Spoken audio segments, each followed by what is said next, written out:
Hello everyone. तो कल हमने फ्रीक्वेंसी कंपोनेंट निकाल चुके, उसकी पीक इनवर्स वोल्टेज निकाल चुके, ठीक है।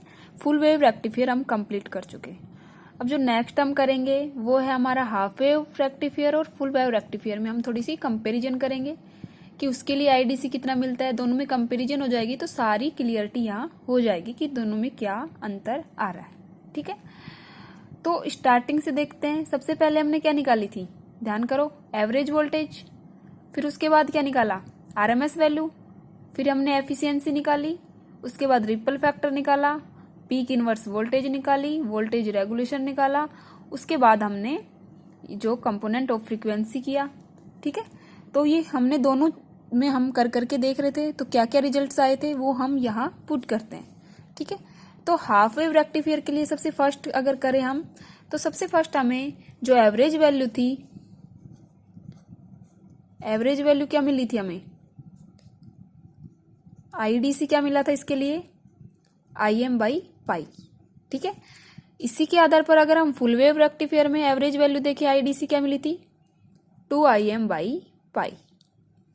ये हमारा हो गया फर्स्ट अंतर। सेकंड हम देखें, आरएमएस वैल्यू निकाले थे, आरएमएस वैल्यू।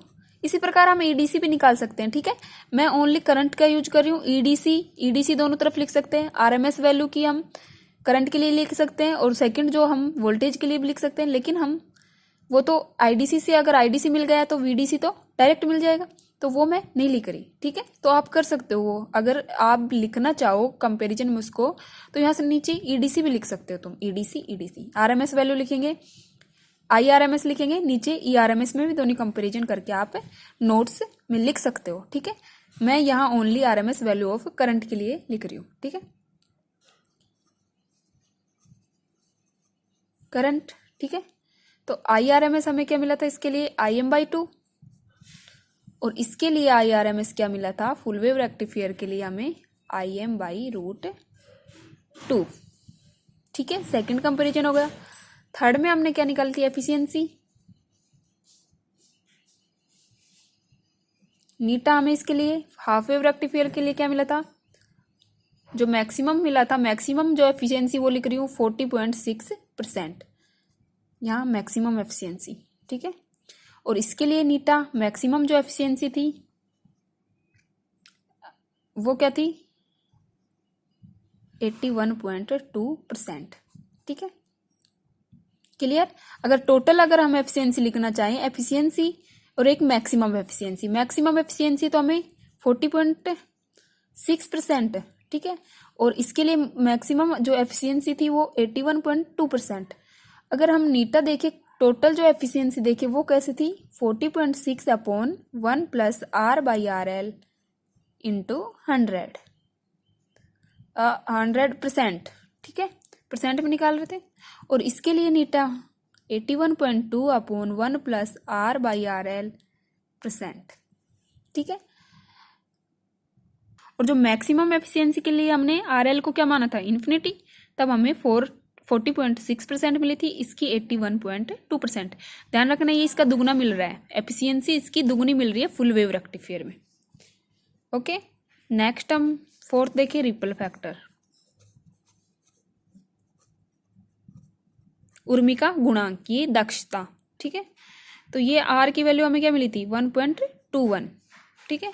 और इसके लिए रिपल फैक्टर हमें कितना मिला था, 0.48। रिपल फैक्टर हमें हाफ वेव रेक्टिफायर के लिए ज्यादा मिल रहा है, जबकि जो एफिशिएंसी थी वो हमें फुल वेव रेक्टिफायर के लिए ज्यादा मिल रही थी, ठीक है।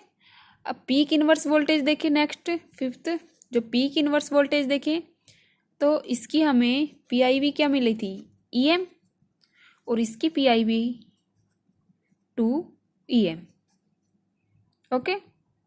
और ये कंपैरिजन करके भी हम लिख सकते हैं इसमें कि इसका जो रिपल फैक्टर है, सॉरी एफिशिएंसी है, हाफ वेव रेक्टिफायर की जो एफिशिएंसी है, फुल वेव रेक्टिफायर की एफिशिएंसी से हाफ वेव रेक्टिफायर की एफिशिएंसी आधी मिलती है, ठीक है। इसी प्रकार रिपल फैक्टर के रूप में भी लिख सकते हैं, इसकी कंपैरिजन में रिपल फैक्टर इसका ज्यादा मिलता है, ओके। तो इस प्रकार ये दोनों में कंपैरिजन हो गई। एक कंपैरिजन हम ये भी लिख सकते हैं कि जो हाफ वेव रेक्टिफायर में है, जो हमारा 6th पॉइंट है, हाफ वेव रेक्टिफायर में है, जो ट्रांसफार्मर की जो सेकेंडरी कॉइल होती है वो करंट केवल उसमें एक डायरेक्शन में ही फ्लो होता है, ठीक है, करंट एक डायरेक्शन में फ्लो होता है, पता है सबके। जबकि जो फुल वेव रेक्टिफायर है उसमें ट्रांसफार्मर की जो सेकंड कुंडली है, सेकंड कॉइल है, वो दोनों दिशाओं में करंट फ्लो करती है। ओके, दोनों दिशाओं में डायोड लगे होते हैं तो वो दोनों दिशाओं में करंट फ्लो करती है, जबकि हाफ वेव रेक्टिफायर में एक ही डायरेक्शन में करंट फ्लो होती है। यह कंपैरिजन भी हम इसमें लिख सकते हैं। तो ये अंतर सबको समझ में आ गया होगा, ठीक है। तो इसको नोटबुक में नोट डाउन करना। बाकी अगर तुम यहाँ लिखना चाहो, यहाँ ERMS की वैल्यू भी लिख सकते हो, यहाँ पर EDC की वैल्यू भी लिख सकते हो, ठीक है। इसी प्रकार इसमें जो फुल वेव रेक्टिफायर हो उसमें EDC लिख सकते हो या ERMS भी लिख सकते हो। बाकी करंट के हिसाब से इनमें कंपैरिजन कर ली, कोई दिक्कत नहीं है, क्योंकि ERMS तो इसके बेस पे निकल जाएगी IRMS के, ठीक है। तो कल हम नेक्स्ट करते हैं। ओके।